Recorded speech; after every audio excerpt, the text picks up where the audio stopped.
Most মেধাবীদের একটা অংশ। তুমি যদি পরিশ্রম করো, তুমি যদি যোগ্যতা প্রমাণের জন্য চেষ্টা করো, তাহলে তুমি তোমার জীবনের শেষ পর্যন্ত A+ পেয়ে যেতে পারবা। এই কনফিডেন্সটাকে সামনে রেখে তোমরা তোমাদের সামনের একাডেমিক দিনগুলো, তোমাদের পড়াশোনার দিকগুলো, এগুলো নিয়ে তোমরা সামনে অগ্রসর হবা, এটি আমরা আশা করতেছি। আমরা এখন যে সময়ে বসবাস করি এটাকে 21st সেঞ্চুরি বলে, তোমরা জানো, গ্লোবালাইজেশনের যুগ। গ্লোবালাইজেশন শব্দটা শুনতে খুব চমৎকার লাগে। সাধারণত গ্লোবালাইজেশন বলতে মিন করা হয় যে পুরো পৃথিবীটা অনেক ছোট হয়ে গেছে, এটা একটা গ্লোবাল ভিলেজের মতো, একটা গ্রামের মতো।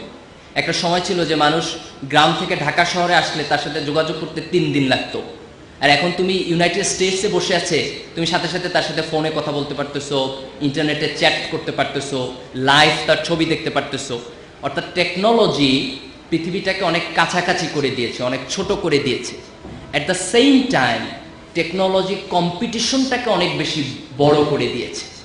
তোমার কম্পিটিশনটা শুধু নরসিংদীর এই সীমাবদ্ধ জায়গার মধ্যে না। You have to compete with your friends in the Dhaka city. You have to compete with all your friends in Bangladesh, and not only that, you have to compete with the South Asia, you have to compete with Asia, and you have to compete with the total world. কাজেই মেধার কম্পিটিশনের জায়গাতে এখন আমাদেরকে এইটা চিন্তা করার কোনো সুযোগ নাই যে আমি শুধুমাত্র আমার স্কুলের মধ্যে কম্পিটিটর, কিংবা আমি শুধু আমার দেশের মধ্যে কম্পিটিটর। নো, তুমি টোটাল ওয়ার্ল্ডের মধ্যে কম্পিটিটর। পৃথিবীতে এখন দেশ বলতে কিছু নাই, এটা একটা পুরো বিশ্ব হয়ে গেছে, তুমি বিশ্ব নাগরিক হয়ে গেছো। এই যে তোমাকে ইউনাইটেড স্টেটসের একটা ছেলের সাথে কম্পিটিশন করতে হবে, তোমাকে লন্ডনের একটা ছেলের সাথে কম্পিটিশন করতে হবে, তোমাকে ক্যামব্রিজে পড়া একটা ছেলের সাথে কম্পিটিশন করতে হবে। এই কম্পিটিশনে যদি তুমি তোমার মেধাকে, যোগ্যতাকে মানুষের সামনে উপস্থাপন করতে পারো, তাহলেই কেবলমাত্র তুমি তোমার দেশকে পৃথিবীর দরবারে অনেক বড় হিসেবে উপনীত করতে পারবা। এই আত্মবিশ্বাসহীনতার কোনো কারণ নাই যে আমরা পৃথিবীর সাথে যোগ্যতায় পারবো না, আমরা পৃথিবীর সাথে কম্পিটিশনে পারবো না। বরং আমাদের ইতিহাস বলে যে বাঙালিদের মাথায় একটু বুদ্ধি ভালো থাকে, এরা যে জায়গায় যায় সেখানে ভালো করে। আজকে পৃথিবীর বড় বড় বিশ্ববিদ্যালয়গুলোতে আমাদের দেশের ছেলেরা ভালো করতেছে, অনেক ভালো করতেছে। তোমরা জানো জগদীশচন্দ্র বসু, তিনি অনেক বড় বিজ্ঞানী ছিলেন, তিনি মার্কনির আগেও বেতার আবিষ্কার করেছেন। আমাদের ঢাকা বিশ্ববিদ্যালয়ে ফিজিক্সে একজন সায়েন্টিস্ট ছিলেন সত্যেন বোস নামে, তিনি আইনস্টাইনের একটা থিওরি কারেকশন করেছিলেন, এবং সেই থিওরিটার নাম দেওয়া হয়েছিল বোস আইনস্টাইন থিওরি। তো হি ওয়াজ সাচ এ সায়েন্টিস্ট যে তিনি এটা চেঞ্জ করতে পেরেছিলেন। আজকে সারা পৃথিবীতে যারা উদীয়মান বিজ্ঞানী, যারা পৃথিবীতে ভালো কাজ করতেছেন, তাদের মধ্যে বাঙালিরা কিন্তু অনেক ভালো করতেছে। দিস প্রুভস যে গ্লোবালাইজেশনের কন্টেস্টের যুগেও আমরা যদি আমাদের মেধা দিয়ে সাহস করে পৃথিবীর এই বাউন্ডারিটা অতিক্রম করার চেষ্টা করি, তাহলে আমরা এটা পারব। দেখো, বাংলাদেশ থার্ড ওয়ার্ল্ডের একটা কান্ট্রি, একেবারে দরিদ্র একটা দেশ। এবং আরও একটা বাংলাদেশের বৈশিষ্ট্য যেটা এখনকার পৃথিবীতে খুব প্রাসঙ্গিক হয়ে উঠেছে, সেটা হচ্ছে বাংলাদেশ মুসলিম মেজরিটি কান্ট্রি। সারা পৃথিবীতে 9/11-এর পরে, 9/11-এর পরে যে ওয়ার এগেন্স্ট টেরোরিজম চলতেছে, তার একটা পার্ট হচ্ছে মুসলিম মেজরিটি কান্ট্রিজের বিপক্ষে ইউনাইটেড স্টেটসের একটা মিলিটারি আগ্রাসন। আমরা সেটা আফগানিস্তানে দেখেছি, এর আগে আমরা ইরাকে দেখেছি, এখন সেটা পাকিস্তান পর্যন্ত এসেছে, সাবকন্টিনেন্ট পর্যন্ত এসেছে। এখন আমরা এটার নিন্দা করতে পারি, প্রতিবাদ করতে পারি, দুঃখ কষ্টে বিক্ষোভ করতে পারি, কিন্তু রিয়ালিটি হচ্ছে যে যতদিন পর্যন্ত পাশ্চাত্যকে আমরা সায়েন্স এবং টেকনোলজির ক্ষেত্রে হারাতে না পারবো, যতদিন পর্যন্ত বিজ্ঞানের জায়গায় তাদেরকে কম্পিট করার মতো কোয়ালিটি আমরা অর্জন করতে না পারবো, ততদিন পর্যন্ত এই ওয়ার্ল্ড অর্ডার চেঞ্জ হবে না। ততদিন পর্যন্ত আমরা সবাই মিলে জর্জ ডব্লিউ বুশের নামে নিন্দাবাদ করলো, তাতে মার্কিন যুক্তরাষ্ট্রের কোনো ক্ষতি হবে না।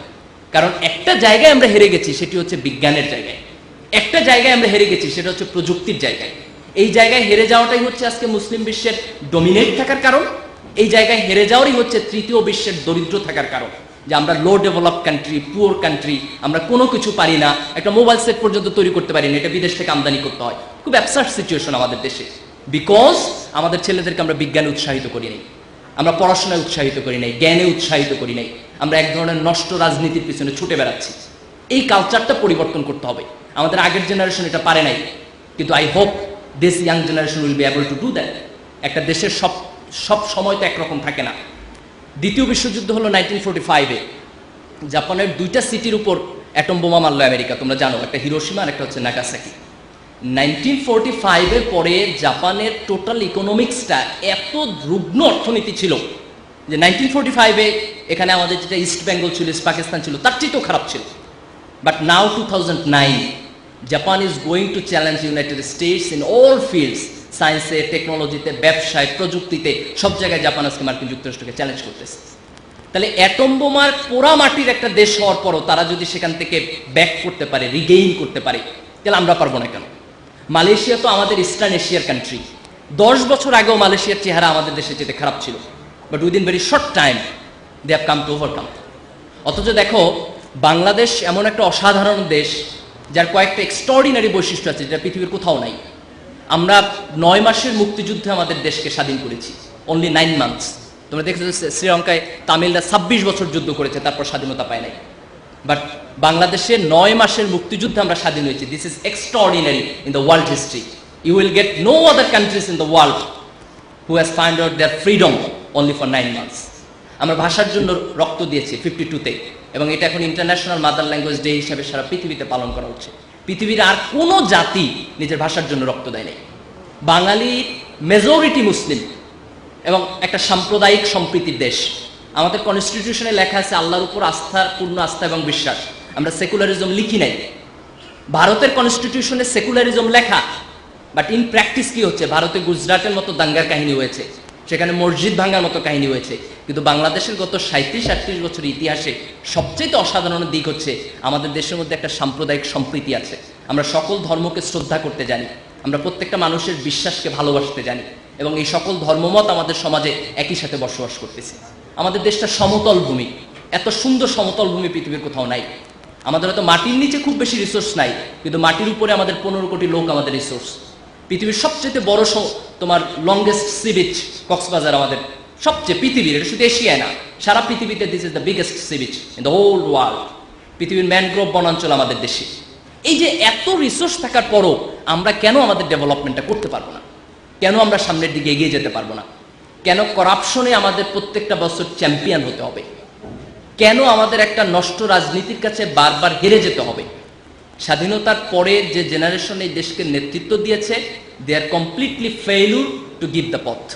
অ্যান্ড উই এক্সপেক্ট এই দেশের তরুণ প্রজন্ম, এই যে এবার 62,000 A+ পেয়েছে, এই সোনার সন্তানরা যদি এই দেশকে ভালোবাসতে জানে, যদি তাদের নিজেদের জীবনে এই দেশের ব্যাপারে একটা সততা থাকে, একটা দেশপ্রেম থাকে, এবং গ্লোবালাইজেশনের যুগে নিজের যোগ্যতা দিয়ে যদি সে কম্পিটিশন করে টিকে যেতে পারে, তাহলে উই হোপ এই জেনারেশনের হাত দিয়ে আমরা এমন একটি বাংলাদেশ গড়তে পারবো যে বাংলাদেশ অতীতের ব্যর্থতা কাটায় উঠবে, যে বাংলাদেশ তৃতীয় বিশ্বের একটা দরিদ্র দেশ হিসাবে পৃথিবীর কাছে পরিচিত হবে না, বরং একটি আত্মমর্যাদাপূর্ণ উন্নত দেশ হিসাবে পৃথিবীর দরবারে তার মর্যাদা নিয়ে সামনের দিকে এগিয়ে যাবে। আমরা বিশ্বাস করি আগামী 10-20 years, after 20 years, this generation will be in the leadership of this country. 20 বছরের মধ্যে এখনকার ইয়াং জেনারেশন এই দেশের নেতৃত্বে যাবে। এই ইয়াং জেনারেশন যদি তার প্যাট্রিয়টিজম ঠিক রাখতে পারে, এই ইয়াং জেনারেশন যদি তার কোয়ালিটি ঠিক রাখতে পারে, তাহলে এই ইয়াং জেনারেশনের হাত ধরে আমরা এমন একটি দেশ নির্মাণ করতে সক্ষম হব, যেই দেশ এই দেশের মুক্তিযোদ্ধাদের স্বপ্ন ছিল, যেই দেশ মুক্তিযুদ্ধের আগেও এই দেশে যে স্বাধীনতা আন্দোলন হয়েছে, ব্রিটিশ বিরোধী আন্দোলন, এই আন্দোলনে যারা অংশগ্রহণ করেছে তাদের যে স্বপ্নের স্বাধীনতার স্বপ্ন ছিল, সেই স্বপ্নটা আমরা বাস্তবায়ন করতে সক্ষম হব বলে আমার বিশ্বাস। দ্বিতীয় কথা হচ্ছে, আমরা যে সময়টাতে বসবাস করছি, এই সময়টা খুব দ্রুত চেঞ্জ হচ্ছে। এখনকার জেনারেশনটা খুব ফাস্ট হয়ে যাচ্ছে। এই ফাস্ট হওয়ার একটা ভালো দিক আছে আর একটা খারাপ দিক আছে।